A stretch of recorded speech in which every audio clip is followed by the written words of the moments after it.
Imagine you are floating in the Kuiper Belt at the very edge of our solar system. Looking back, Earth is nothing more than a barely visible speck of dust suspended in deep darkness.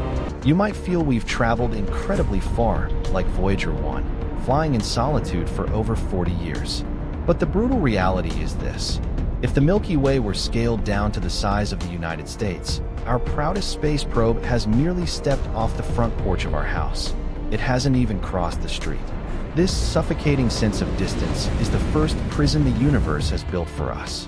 Even more despairing is that this prison has an unbreakable iron rule: the speed of light. In Einstein's theory of relativity, the speed of light isn't just a speed limit. It is the boundary of causality in the universe. You may have seen sci-fi movies where ships blast blue flames and instantly jump to light speed. But in physical reality, as you approach the speed of light, your mass becomes infinite. To accelerate further, you would need to consume the energy of the entire universe. This means if we rely on traditional chemical fuel or ion thrusters, even a trip to our nearest neighbor, Proxima Centauri, would take tens of thousands of years. For humans with a lifespan of just a century, such interstellar travel is meaningless. We are like castaways trapped on an island named the Solar System, gazing at the lights on the opposite shore, destined never to swim across that black ocean. Since we cannot move through space faster than light, can we change space itself? Imagine standing on a giant billiard table with the target ball at the other end. Conventionally, you must walk across the table. But what if you could bunch up the felt under your feet like a rug? This is the core logic of the Alcubierre drive, commonly known as the warp engine. This isn't pure fantasy. It is a valid mathematical solution within general relativity. Theoretically, we could create a warp bubble around a ship. Ahead of the bubble, we compress space like an accordion. Behind it, we expand space rapidly. The ship itself doesn't move. It sits stationary in a bubble of flat space while the space around it pushes it forward, like a surfer standing still on a board while the wave carries him to shore. In this scenario, relativity remains intact because nothing moves through space faster than light.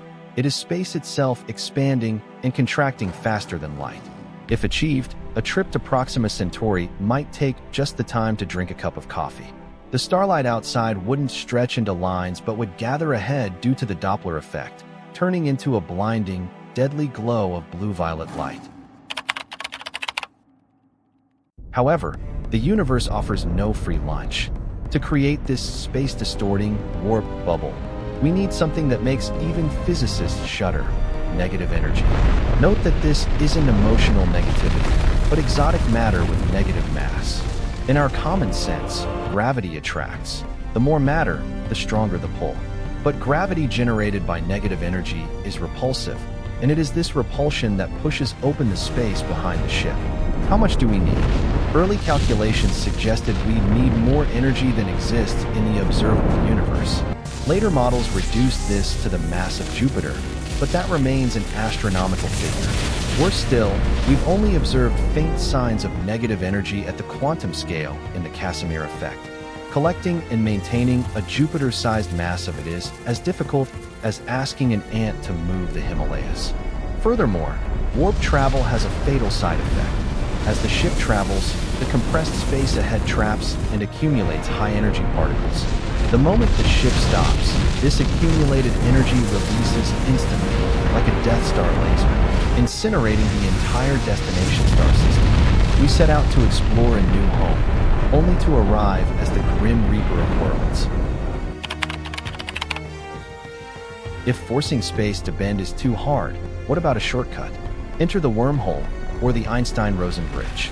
Take a piece of paper and draw a dot at each end, representing Earth and Vega.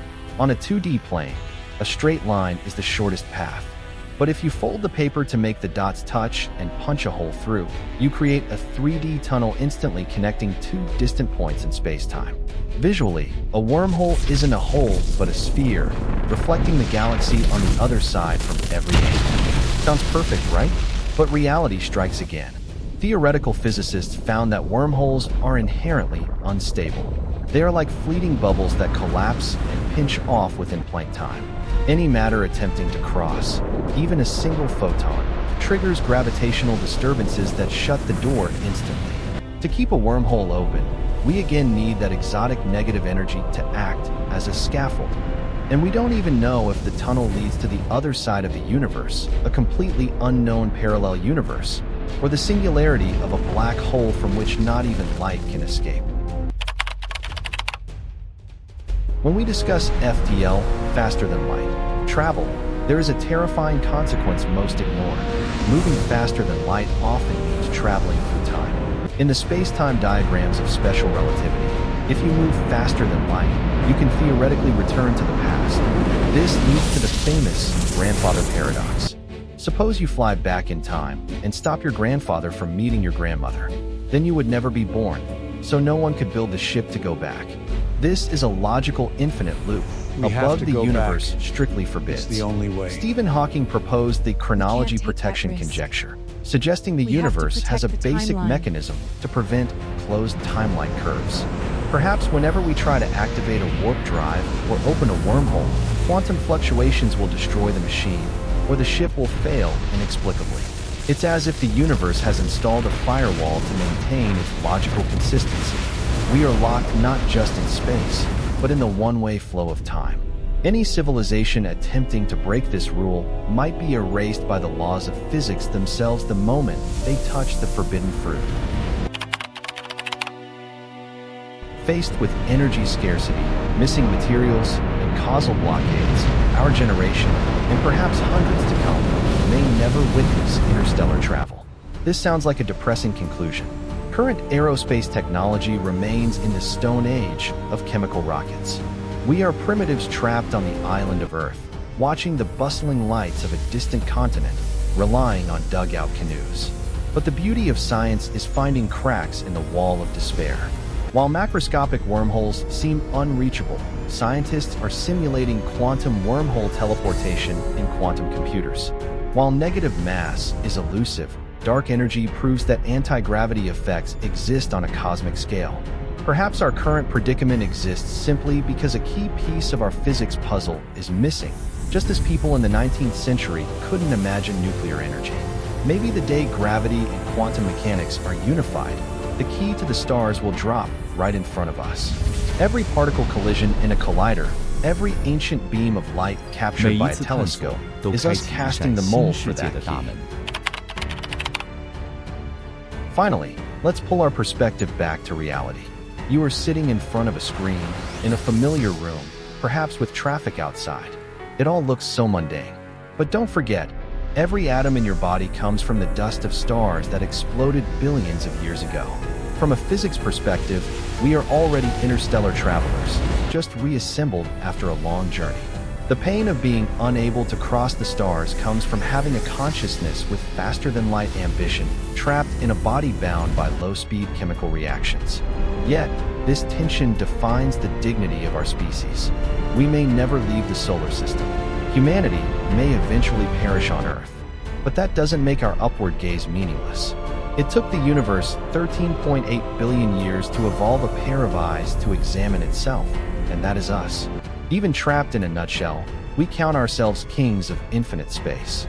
As long as one person is willing to look up at the stars and ponder the mysteries of wormholes and light years, humanity is not truly imprisoned.